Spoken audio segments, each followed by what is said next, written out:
be very frank, the history of our people is a history of resilience, of overcoming adversities.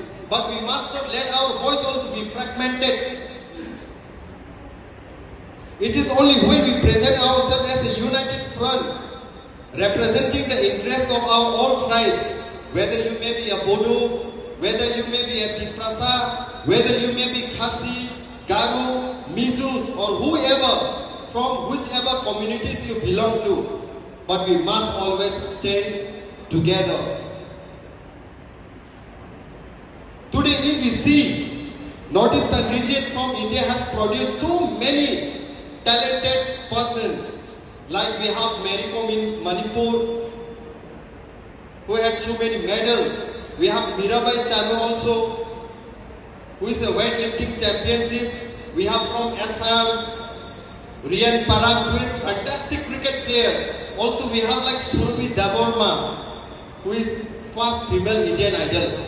Yet after having so many talented persons, still we are lagging behind from rest of the part of India. I believe if we collectively work together and understand our, we speak as one voice.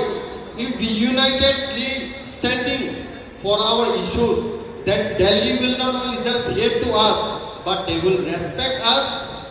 They'll keep our faith, and also sometimes they may sit with us in a meaningful conversation as well.